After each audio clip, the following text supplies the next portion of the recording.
If you're a woman over 60 and you're tired of everyone asking when you're going to start dating again, listen up, because what I'm about to tell you is going to change everything. More women your age are choosing to stay single than ever before. And it's not what you think. They're not lonely. They're not desperate. They're not sitting around waiting for Mr. Right. They're actually living their best lives. And here's the part that's going to blow your mind. They're happier alone than they ever were with a man.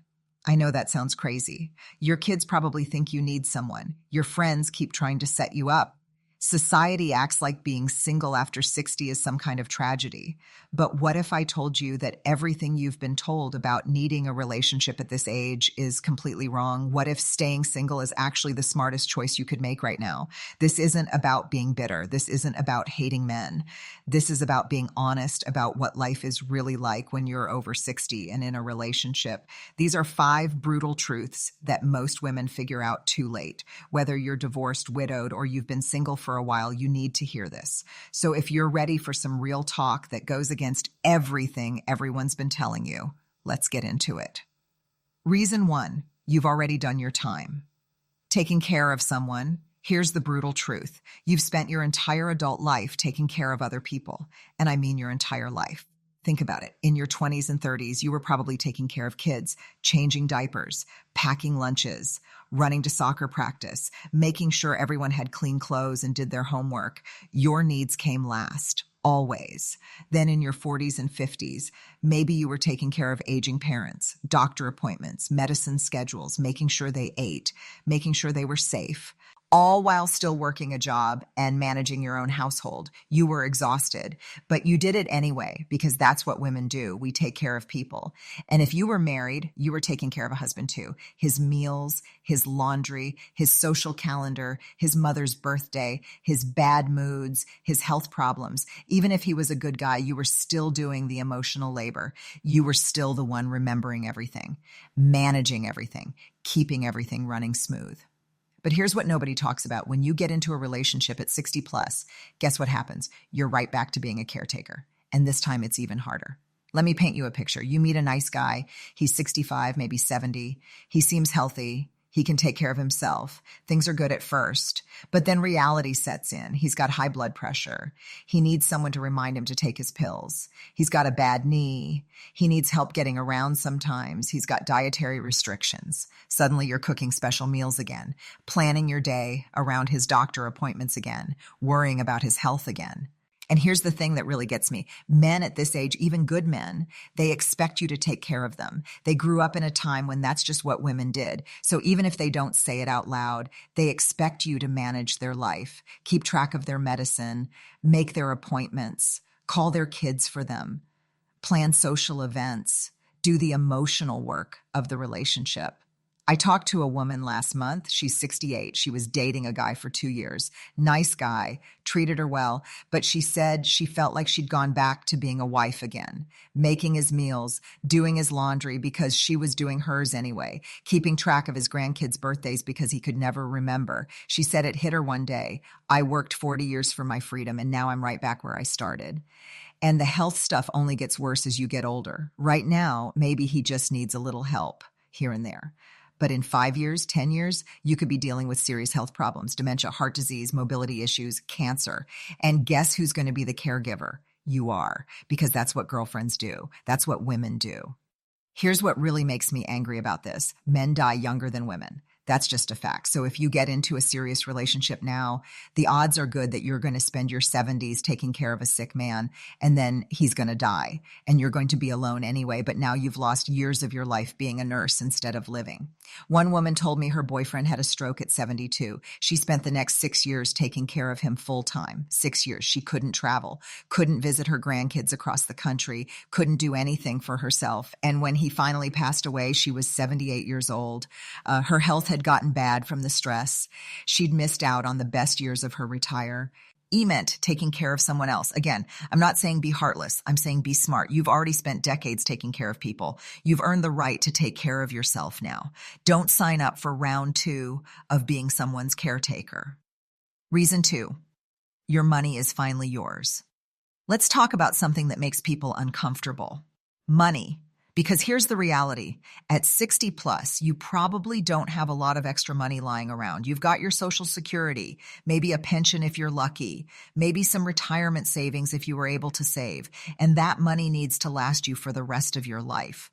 Now, I'm not saying all men are gold diggers, but here's what happens when you get into a relationship at this age. Money gets complicated real fast. Think about it. You meet someone, things get serious. Suddenly, you're having conversations about money that you never wanted to have again. Should we split dinners 50-50? Should he pay? Should you pay sometimes? Who pays for the weekend trip? What happens if one of you has way more money than the other?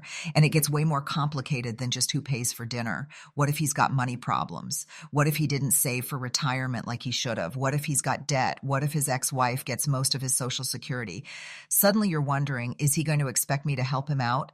Here's a story I hear all the time. Woman meets a man, he's charming, he's fun, but slowly she starts to realize he doesn't have much money. He can't really afford to do the things they want to do. So she starts paying. She pays for dinners because she wants to go out. She pays for the trip because she wants to travel. She pays for his grandson's birthday gift because he can't afford it. And she feels bad. Before you know it, she's basically supporting him. And he's not even asking for it directly. It just happens naturally because she's a kind person who doesn't want the man she cares about to feel bad about money. But now her retirement savings are going towards someone else's life. Money she saved for 40 years. Money she needs for her own future. Here's the thing that really bothers me.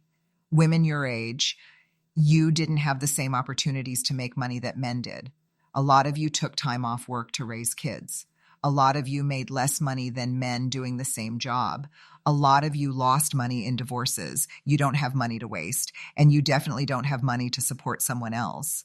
But society makes you feel selfish for caring about money. Like if you really loved someone, money wouldn't matter. That's garbage. Money matters, especially when you're living on a fixed income and every dollar counts.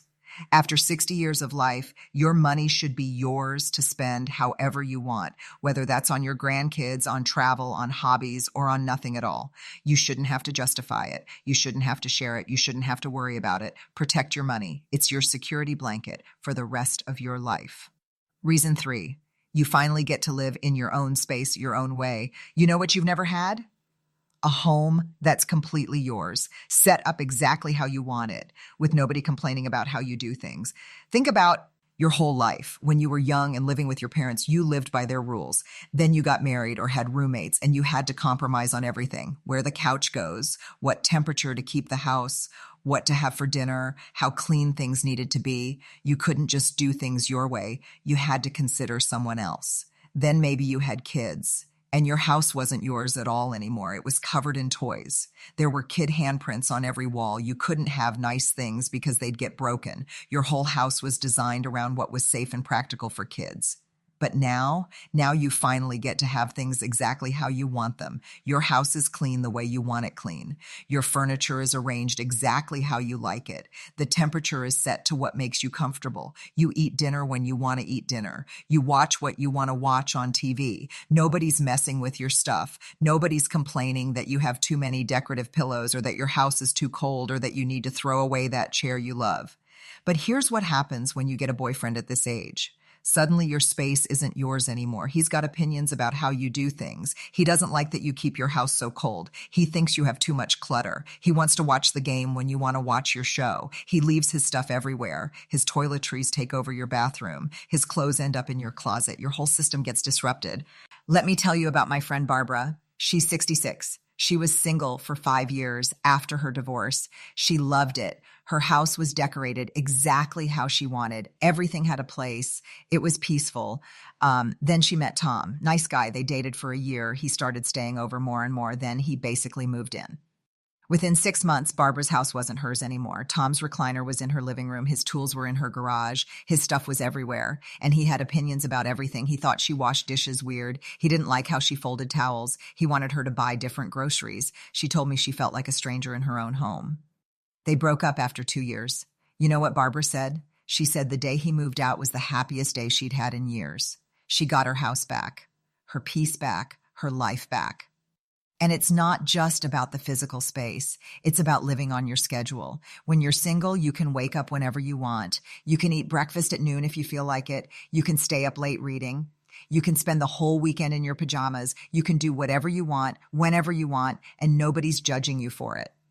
But when you've got a boyfriend, suddenly you're on someone else's schedule again. He wants to eat breakfast at 7 a.m. You're not a morning person. He goes to bed at 9 p.m. You like to stay up. He wants to do things on Saturday. You just want to relax. Your whole life starts revolving around someone else's rhythm again. Here's what women tell me over and over. They say they didn't realize how much they'd love living alone until they actually did it. After years of sharing space and compromising and considering someone else's needs, having a place that's completely yours feels like freedom. You've spent 60 years living in spaces that weren't really yours. You've earned the right to have. Via home, that's exactly what you want. Don't give that up. Once you let someone in, it's really hard to get that peace back. Reason 4, the drama you absolutely don't need. Life is short. At 60 plus, you know exactly how short. You've buried friends. Maybe you've buried a husband. You've seen people get sick. You understand that your time matters now more than ever. And with that understanding comes something really valuable. You know what matters and what doesn't. Peace matters. Quiet matters. Calm matters. Drama doesn't matter at all. You're done with drama. You've had enough drama for one lifetime. But here's the brutal truth about dating at this age. Every single relationship comes with drama. And at 60 plus, the drama is intense. Let's start with ex-husbands. Most men your age have an ex-wife somewhere. And that ex-wife is probably still in the picture in some way. Maybe they're dealing with their adult kids together. Maybe there's still weirdness about money or the divorce. Maybe she still calls him about stuff. And guess what? You're going to hear about it. You're going to get dragged into their old issues, whether you want to be or not. Then there are his adult kids. And let me tell you, adult kids can be brutal when dad gets a girlfriend. They're protective. They're suspicious. They think you're after his money. They think you're trying to replace their mom. They're cold to you. They don't invite you to family events. They make it very clear you're not welcome. One woman told me her boyfriend's daughter refused to be in the same room with her, wouldn't come to Thanksgiving if she was there, wouldn't bring the grandkids around. This man had to choose between seeing his grandkids and spending holidays with his girlfriend. That's not a position anyone should be in. And it's not just his kids, it's his whole family. His sister who loved his ex-wife and thinks he's making a mistake. His brother who thinks he's too old to be dating. His friends who are loyal to his ex. You're walking into a whole web of relationships and history that has nothing to do with you, but now it's your problem. But wait, there's more. At this age, everyone comes with emotional baggage. And I'm not talking about a carry-on bag. I'm talking about steamer trunks full of issues that have been building up for 60 years. Maybe he's still angry about his divorce from 20 years ago. Maybe he's got trust issues because his ex cheated. Maybe he's got abandonment issues from childhood that make him clingy and jealous. Maybe he's bitter about how his life turned out. And somehow you're expected to help him work through all of this. Let me be really clear about something. At this age, if someone hasn't dealt with their emotional stuff yet, they're not going to. You're not going to fix him. You're not going to heal him. You're not going to make him less bitter or less angry or less damaged. That's not your job. But women, we try anyway. Because we're fixers, we're nurturers. We think if we just love them enough, they'll get better. They won't. And you'll exhaust yourself trying. I talked to a woman last year. She was dating a man who was still angry about his divorce. 10 years later, still angry. Every conversation somehow came back to what his ex did to him, how she took everything, how she turned the kids against him. This woman spent 2 years listening to him laying about his ex-wife, 2 years trying to make him feel better, 2 years of her life absorbed into someone else's unresolved issues. Peace of mind is priceless at this age. You cannot put a value on waking up calm, on going to bed without stress, on living your day without drama. Don't trade that for companionship that comes with chaos. Reason 5. You're finally free to be yourself. Let me tell you something that's going to sound harsh, but it's true. By the time you're 60, you know exactly who you are. You're not figuring yourself out anymore. You're not trying to become someone. You are someone. You've got your personality, your habits, your quirks, your preferences, and there's nothing wrong with that. You know how you like your coffee, not just sort of know. You've perfected it over 60 years. You know exactly what you like to do on Sunday mornings. You know what kind of shows you like to watch. You know how much social interaction you can handle before you need to be alone. You know what makes you happy, what stresses you out, what you need to feel good. Modern dating culture tells us we should always be flexible, that we should compromise, that we should grow and change with a partner. But you know what? You've been flexible for 60 years. You've compromised through marriage. marriages, raising kids, dealing with in-laws, managing careers. You've spent your whole life molding yourself around other people's needs.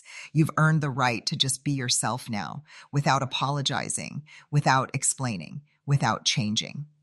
But here's what happens when you get a boyfriend at this age. Suddenly you're second guessing yourself again. You're wondering if you're too set in your ways, too particular, too difficult. You start changing little things about yourself to make him happy. You watch shows you don't care about. You go places you don't want to go. You pretend to like things you don't like. You're performing again, trying to be what he wants instead of just being you. And the judgment, he thinks you're too picky about food. He thinks you're too neat or too messy. He thinks you watch too much TV or don't watch enough. He thinks you spend too much time with your friends or not enough time with him. Suddenly, everything about you is up for commentary and criticism. Let me give you a real example. I know a woman who loves to eat dinner at 5:30. That's when she's hungry. That's what works for her body. She dated a man who thought eating dinner before 7 was crazy. He made fun of her, called her an old lady, made her feel bad about something as simple as when she wanted to eat. She started eating later to make him happy, and she felt terrible. She was hungry and uncomfortable in her own routine because someone else had opinions about her life. Here's what really gets me. The older you get, the more these little incompatibilities matter. When you were 30, you could laugh off differences. You had time to adjust. But now every day matters. You don't want to spend your limited time doing things you hate with people you don't like just to make someone else happy. And here's the biggest thing. When you're single, you can be weird. You can be quirky. You can have your strange little habits and routines, and nobody cares. You can talk to yourself. You can eat cereal for dinner. You can wear the same sweatpants 3 days in a row. You can be completely authentically yourself without judgment. But in a relationship, you're self-conscious again. You're aware that someone's watching you, judging you, forming opinions about everything you do. You can't just be. You have to perform being the version of yourself that he'll accept. You're not set in your ways because you're stubborn. You're set in your ways because you finally figured out what works for you. And there is nothing wrong with that. Protect it. Look, I'm not saying die alone in a cave. Now, I know what some of you are thinking. This sounds like you're saying I should just give up on companionship completely. And that's not what I'm saying at all. What I am saying is that the traditional girlfriend-boyfriend serious relationship model might not serve you anymore. And that's completely okay. There are other ways to have people in your life without all the complications. You can have friendships with men. You can go to dinner with male friends, have conversations, do activities together without the pressure and expectations of a romantic relationship. You can date casually without getting serious. You can see someone once in a while. Keep it light, keep it fun, without moving toward living together or getting super committed. You can have a rich social life that fills your need for connection. You can join clubs, take classes, volunteer, spend time with your grandkids, have regular lunches with your girlfriends, build a community around yourself instead of depending on one person to meet all your needs. Now, I know the question that's probably in your head, but what about loneliness? And that's fair. Loneliness is real. It hurts. It's hard. But here's what I want you to understand. Being in a relationship doesn't guarantee you won't be lonely. Some of the loneliest people I know are in relationships where they feel misunderstood, unappreciated, trapped. Loneliness by yourself is hard, but loneliness next to another person is devastating. And here's the other truth. You can build a life that protects you from loneliness without having a boyfriend. Stay connected with friends and family. Pursue activities that put you around people. Join book clubs. Take art classes. Volunteer at places where you'll meet people with similar interests. Build a whole community around yourself instead of putting all your emotional eggs in one basket. At the end of the day, this is about being honest with yourself. What do you really want? Not what society says you should want, not what your kids think you should want, not what your friends are doing. What do you actually want for your life right now? Maybe you genuinely want a relationship. Maybe companionship is worth the complications for you. And if that's true, go for it. But make that choice with your eyes wide open. Know what you're getting into. Know what you're giving up. But if you're feeling pressure to date just because that's what women are supposed to do, if you're happy being single but everyone keeps telling you that you need someone, then give yourself permission to stay single. Give yourself permission to enjoy your freedom. Give yourself permission to protect your peace, your money, your space, and your authentic self. You've earned it. After 60 years of putting everyone else first, after decades of taking care of people and compromising and molding yourself to fit relationships, you've earned the right to choose yourself. And if choosing yourself means staying single, then that's not sad. That's not lonely. That's not wrong. That's wisdom.